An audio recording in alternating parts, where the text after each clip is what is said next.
All right, guys. So this one is going to be a little more less emotional, but this one is going to be a little more of a make it make sense video. Okay, math is what we need in this, with some common sense. Shout out to the common sense investor, because I just used common sense. The guy uses common sense as well, so that's why we're giving a shout out here. Here's the thing, guys. Give the fact that let's hypothetically say that there is about 10 million AMC investors, okay? And I know, again, we could use the same formula for all the other, like GameStop, sndl, all that, but let's use AMC because I know that most are covering and talking mostly about. I just want to use that as an example. Let's say there's 10 million AMC investors. The reports suggest that it could be even be a little bit more, but let's say it is 10 million. Okay.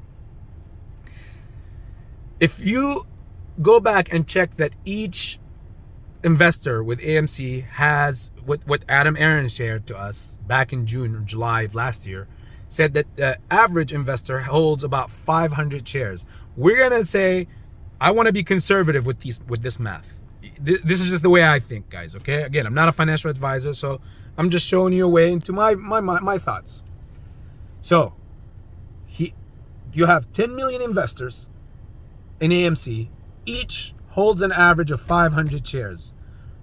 When you do the math on that, you come up with what? Go ahead, do the math.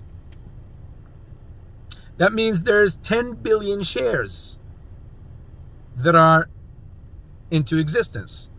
10 billion shares that retail, forget institutional for now, retail owns. Okay? Now, we do know that the AMC afloat is supposed to be 513 million shares that should exist in all totality. Whether it's just the outstanding shares, whether it's institutional, retail, whatever. But we do know, at least from the numbers that are given to us, that, or reported to us at least, that we already have into the billions worth of shares, minus what the institutions hold.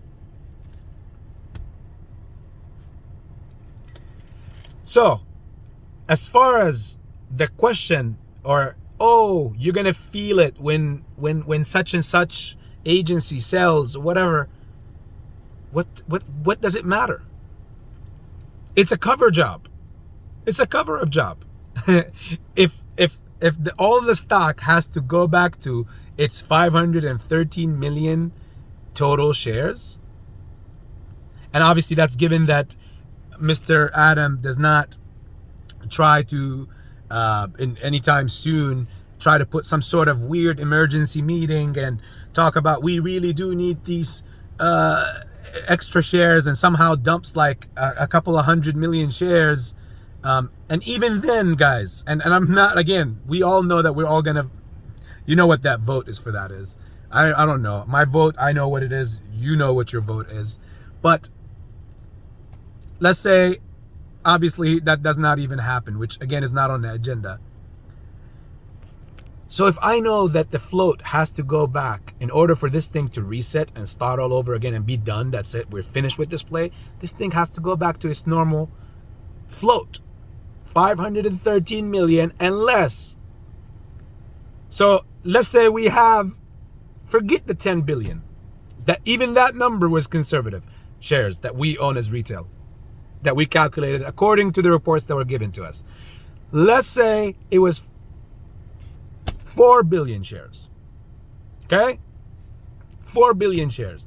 We just literally slashed that 60%, that conservative number. They still have to close this out. They still have to take this down back to 513 million total shares. So let's say we have 4 billion shares that retail is holding. And let's say institutional owns 50 billion shares. Okay, look how crazy that number is. It does not matter if all of those guys have to dump all those 50 billion shares, because all those 50 billion shares are still much higher them 513 million.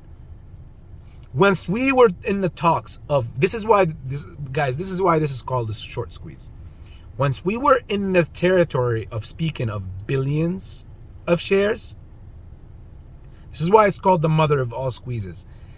Then the only possible way for the opposite side to survive was through synthetics. There was no other way. There was not enough money on the planet to try to get this down or cover it. So the only way to do it is by doing that, by creating synthetics. The only problem is that was a 50-50 doomsday play, because they kind of took a bet, or a kind of a, you know how you play in poker and you bluff?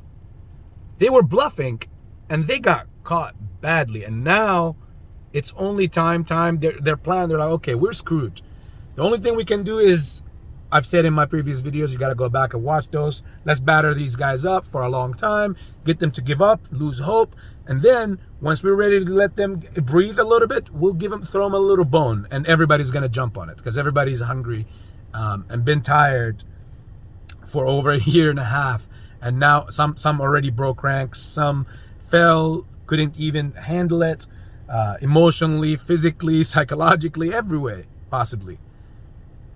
But ultimately, remember, since we were in the billions of speak, it does not matter what institutes dump, even real shares or synthetic. Because if you're holding shares in your account, and you and him and her and her and him and him and her and her and him and him and him and me and you and them, and let's say, hypothetically speaking, again, I don't know, guys, I'm not a financial advisor, but all of us, let's say we are holding onto billions of shares, then whatever the institutions hold, real, fake, synthetic, that cannot be deleted.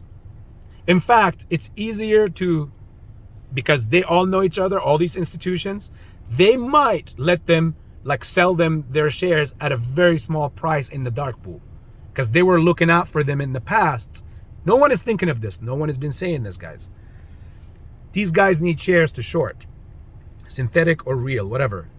And big institutes were buying. Institutes, now hedge funds need shares to short the stock. Synthetic or real, they were using it and it was dropping the stock. Okay, good, no problem. Now, what's to say that these guys were borrowing this from these big institutions for a very, very small, and we've seen this on the short interest pages and all that, a very short, very small fee.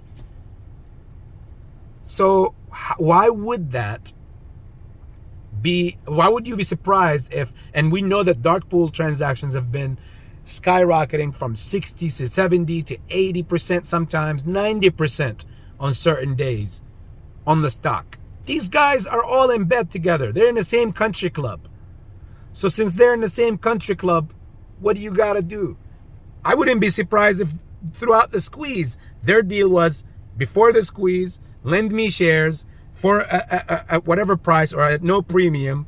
And when you sell them, or I will pay you a high premium right now, but on the squeeze time, give me these shares or dump them, because they're all fake or they're all real, but who knows? But, you know, I rub your back, you rub my back. When I needed you, you got me. And when I need you, when you needed me, I got you. And we both come out. But at the end of the day, we cannot let this retail monster outwin us, because the institutions above are not considered retail. They're not on your side or my side or whatever side. They are considered institutions. They are all in the same country club. Come on, guys. You've seen enough movies to know that. So therefore, without further ado, again, I might make a fourth video after this. Please, guys, like the video to push it out to more people. Subscribe again. I'm going to keep saying this, and I'm getting tired, and you still have not subscribed. So subscribe again. And if you have any questions, write them in the comments section. Much love.